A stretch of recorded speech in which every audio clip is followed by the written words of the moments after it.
নগৰীৰ ডিগবৈ চহৰত পোন প্ৰথমবাৰৰ বাবে ভূমিপুত্ৰ মৰাণ জনগোষ্ঠীৰ ৰাতি বিহু উদযাপন।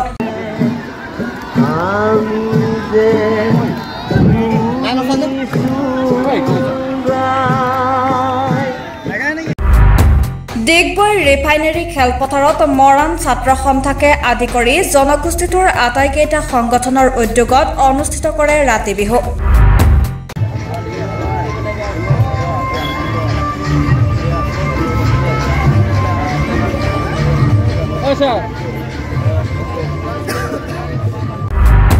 ঢোলীয়াৰ ঢোলৰ চাপত কঁকাল ভাঙি নাচিবলৈ ৰাতি বিহু তলিত আগমন ঘটে ভিন্ন প্ৰান্তৰ কেইবাখন আঁচনি।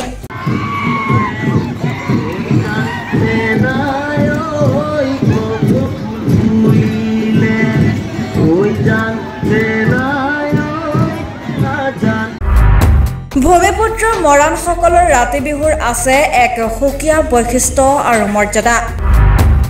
মৰাণ ছাত্ৰ সন্থা ডিগবৈ আঞ্চলিক সমিতি, অসম মৰাণ সভা ডিগবৈ আঞ্চলিক সমিতি, মৰাণ জাতীয় মহিলা পৰিষদ ডিগবৈ আঞ্চলিক সমিতি আৰু মৰাণ কলা সংস্কৃতি বিকাশ কেন্দ্ৰ বুইডিং আঞ্চলিক সমিতি উদ্যোগত আৰু সমূহ ডিগবৈবাসী ৰাইজৰ সহযোগত এইবাৰ আচলতে পোন প্ৰথমবাৰে ডিগবৈ ৰিফাইনেৰী খেলপথাৰত ৰাতি বিহু আমি উদযাপন কৰিবলৈ লৈছোঁ।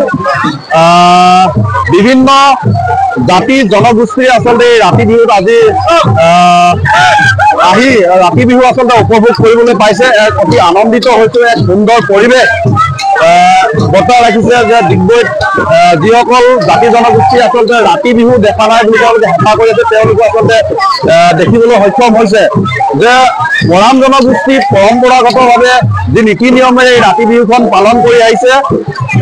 বিভিন্ন গাঁৱৰ পৰা আহি ডেকাসকলে আচলতে গাভৰুসকলক নচুৱাই গোটেই ৰাতি সুন্দৰ এটা পৰিৱেশে আনন্দ কৰি আচলতে উপভোগ কৰে। যে বিভিন্ন গাঁৱত আচলতে আমাৰ এই ৰাতি বিহুখন আমি পালন কৰি আহিছোঁ।